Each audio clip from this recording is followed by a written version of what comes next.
9:47 es el tiempo del centro del país. Gracias por continuar con nosotros aquí en Grupo Fórmula. Llegó el momento de hablar de libros en el Buen Fin. Estamos platicando ahorita, hay invitada de lujo aparte. Sí, está Adán Ramírez Herret, que con él es con el que siempre acudimos para hablar de literatura, libros, que nos ayude a reflexionar. Viene la Feria Internacional del Libro ahí en Guadalajara.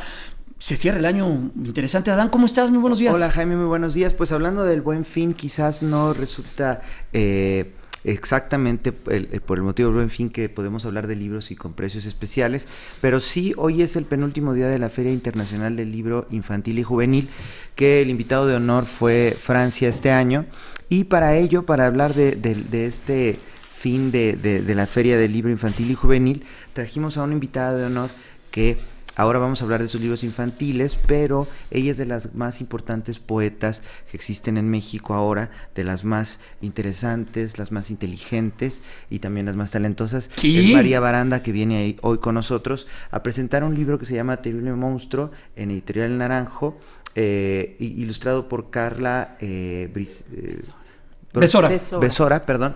Y bueno, antes de hablar de este libro, María Baranda y yo estuvimos platicando sobre ¿qué se le puede decir a un niño en un libro y qué no se le puede decir? ¿Cómo trabajas escribiendo la literatura infantil o juvenil, María? Buenos días, muchas gracias por venir. Con gusto, María. Hola, ¿qué tal? Buenos días. ¿Cómo estás? Muy bien, gracias, contenta de estar aquí. Pues yo creo que a un niño se le puede decir todo. Yo soy de las autoras que se atreve a decir eso. Uh-huh. Se debe decir todo, se debe hablar de todos los temas. ¿Por qué no? Los niños son más sabios que nosotros. Creo que el acercamiento es el que es delicado. Hay que saberlo hacer con un tono adecuado. Eso es, digamos, el secreto en la literatura infantil. Se les puede decir cualquier cosa, pero ¿cómo se las das? ¿Cómo se las dices? ¿Y tú cómo se las dices? Pues se las digo de la manera más adecuada y por supuesto con una calidad literaria, ¿no? Uh-huh. A mí me interesa que todo lo que yo hago, toda mi escritura, pueda ejercer un reto a mi lector. Esto es que él pueda formular sus propias preguntas a partir de lo que yo digo. Claro. Se trata la literatura, yo he tenido la experiencia en la divulgación de ella, que es un público muy exigente en general. La gente no tiene la misma actitud al ver la tele que al leer un libro, ¿no? En general queremos que un libro nos cambie la vida. ¿Cómo es el público infantil? ¿Igual de exigente que el adulto, digamos? Yo creo que es más exigente. Si a un niño no le gusta un libro, lo cierra inmediatamente, claro. O se te va al patio a jugar, o te dice, ya, por favor, no sigas con la historia, ¿no? Uh-huh.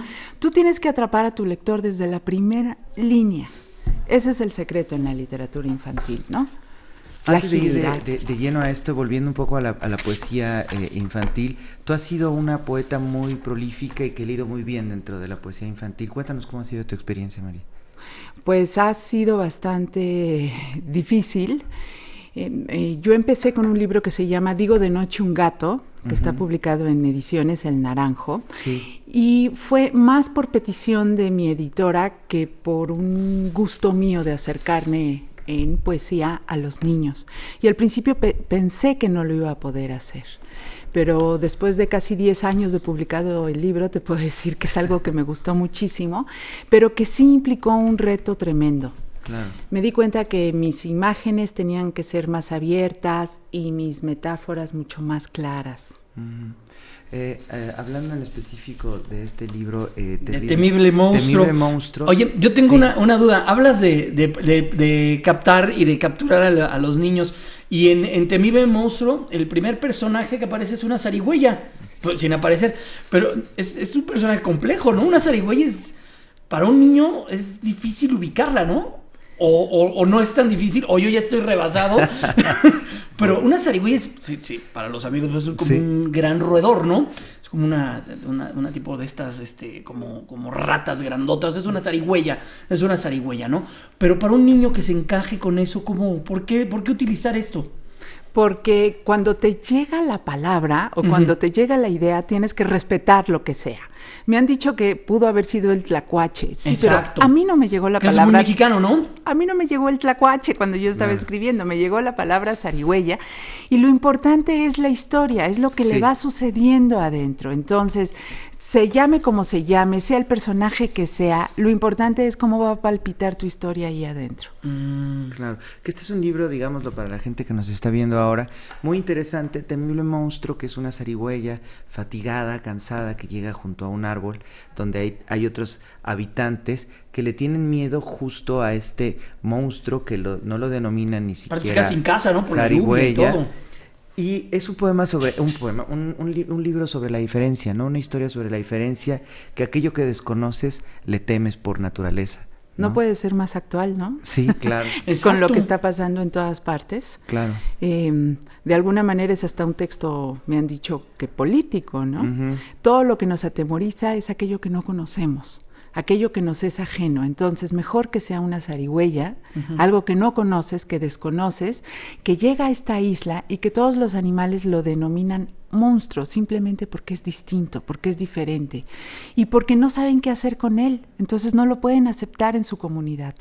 Y se les ocurren las peores cosas y los peores hasta momentos de maltrato para con lo desconocido, ¿no? Claro. Hasta que finalmente ese desconocido o eso temible, pues tiene que salir, tiene que ser expulsado de la comunidad. Claro, porque la relación justamente de estos habitantes de esta isla, al llegar la zarigüeya cansada, convaleciente y quedarse dormida, no es justamente la actitud que debe ser ante la diferencia, o digamos, que marca el presente, que es intentar conocerlo, nombrarlo o saber por qué le temes. Simplemente se le teme sin querer acercarse, ¿no? Sin intentar entablar un diálogo. Ese es el principio de toda guerra, yo pienso. Claro. Cuando perdemos la palabra y cuando el miedo nos invade. Uh-huh. Y de eso trata esa historia, ¿no? Claro. Nuestros propios temores y nuestros propios monstruos. Claro. El monstruo realmente habita dentro de nosotros mismos más que en el propio monstruo exterior, quizás. Por supuesto. Y es ese miedo a lo desconocido, a lo que no sabemos qué es y simplemente le tememos. Oye, María, en un libro con estas características, pues las ilustraciones son muy importantes. ¿Tú decides con quién ilustrar? ¿O la editorial te propone a alguien? ¿O tú caminas de la mano de Carla Besora? ¿Cómo lo haces y cómo empatas el texto con el dibujo? En este caso, primero fue el texto y después fue la editora, Ana Laura Delgado, la que me sugirió a Carla Besora. Y hubo toda una conversación previa con la ilustradora después de que ella leyó el texto, en donde ella pudo diseñar los personajes primero mentalmente. O sea, se los imaginó e hizo una propuesta interesantísima, muy conceptual, de lo que era el miedo. Claro. Y a partir de ahí empezaron sus primeros esbozos. Por ejemplo, hay un tratamiento que ella le da que es muy interesante, en donde la zarigüeya aparece sin color, o sea, en un color muy pálido, casi rosado, al inicio. Cuando todavía no da miedo. Claro. Pero cuando llega a la isla, cuando ya los animales la adoptan como parte de sus propios temores, el color es fuertísimo y empieza en tonos rojos. Por supuesto, es como vivir dentro de una pesadilla. Y ella entendió que a través del color podía trabajar también el miedo. Claro, me resulta interesante. Me di una vuelta el viernes pasado por la feria y cuando yo era niño los libros de alguna forma eran más ingenuos, ¿no? Quizás las historias, ¿no? Hans Christian Andersen. Pero justamente hablando de la ilustración y de la propia historia, son libros sin miedo ya al enfrentar a los niños, ¿no? Libros que les quieren decir todo a los niños, que ya son libros menos mojigatos, podríamos decirlo, quizás, ¿no, María? Pues creo que los buenos libros son esos. Los ilustradores o los escritores y también los editores, porque hay que decir que la literatura infantil es una mesa de varias puntas. Claro. Y una gran conversación entre las partes, ¿no? Los buenos libros son aquellos que se atreven a establecer un diálogo entre luz y sombra, ¿no? Claro, entre el miedo, la fantasía y pues de lo que se trata es de crear un mundo posible y un mundo mejor. Claro, exactamente. O sea, la literatura infantil navega o vive un poco en la utopía, quizás en ese sentido de una forma positiva, ¿no? yendo hacia algo mejor.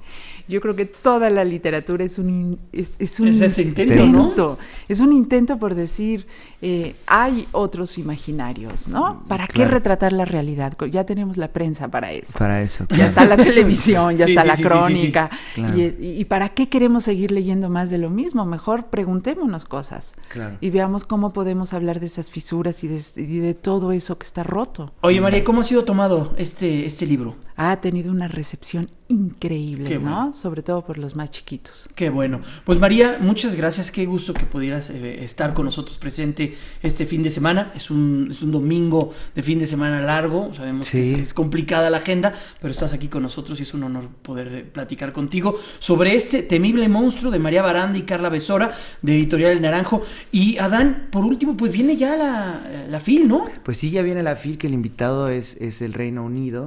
No digo Inglaterra nada más, porque vienen justo muchos escoceses, irlandeses, del país de Gales y de Inglaterra. ¿Tú vas a ir? Y pues sí, Sí, por ahí claro. andaremos. ¿Sí? Andaré presentando un libro de poesía. ¿También? Muy bien. En el Salón de la Poesía. Mira, ¿cuál va a ser? Un hervidero de pájaros marinos. ¿Qué día se te llama. toca a ti? El ¿Ya tienes la 29. agenda? Sí, ya tengo la agenda. Perfecto. Pues ahí, por ahí estaré acompañando a María. Y pues sí, es mucho trabajo el de la feria. Es una feria muy interesante, muy grande.